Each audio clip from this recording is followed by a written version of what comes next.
kasih Ustadz.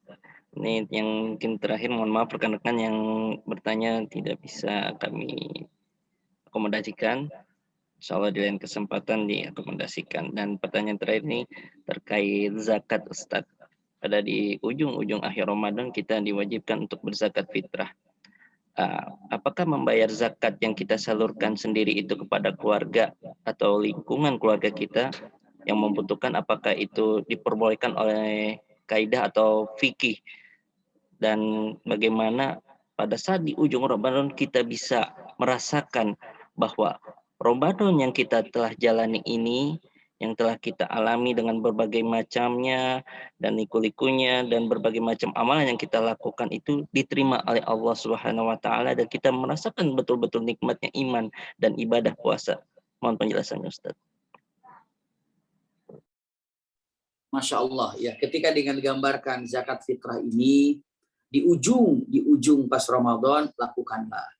Sunnahnya sih begitu sebelum Idul Fitri udah dibawa zakat fitrahnya berupa berasnya atau mungkin apa yang ingin disampaikannya, itu kata-katanya usikum wa iyaya nafsi bitaqwallah ya, dengan perbedaan ada mengatakan pokoknya antara 2,5 kilogram atau 3, liter daripada makanan beras yang kita makan ya, atau lebih juga nggak apa-apa, yang namanya kelebihan itu satu kebaikan. Lalu bisa diserahkannya kepada orang lain atau kepada keluarga, boleh siapa saja menerimanya. Iya. Tapi misalnya kepada yang penting itu adalah orang yang memerlukan. Orang yang memerlukan untuk menjalankan atau mendapatkan daripada zakat ini. Bisa, iya. Usikum wa iyaya nafsi bitaqwallah, boleh dengan mengatakan untuk keluarga, bisa. Iya. Misalnya ke adik kita, misalnya ke paman kita, ke sahabat dekat yang terdekat boleh. Bahkan dalam beberapa riwayat saya pernah menemukan kejadian, maksud saya ya, kejadian saat itu ada orang yang bertanya kepada Syekh Tha Al-Barakati rahimahullah. Beliau ini adalah mufti ataupun namanya mudir wa'dul irsyad haramain. Saat itu ada yang bertanya, Syekh, saya ini miskin dan teman saya juga miskin. Iya. Lalu saya pengen zakat fitrah ke dia, tapi saya juga bagaimana nih? Nggak ada uang saya untuk, misalnya gini, boleh nggak? Saya zakat fitrah ke dia, dia zakat fitrahnya ke saya. Jadi saling memberi, ya. Saya ke dia, dia ke saya, boleh nggak? Ya. Jadi bolehkah saya memberikan zakat fitrah saya ke dia, dia ke saya? Ternyata dengan mengatakan kata-katanya, ucapannya, usikum wa iyaya nafsi bitaqwallah, boleh-boleh saja.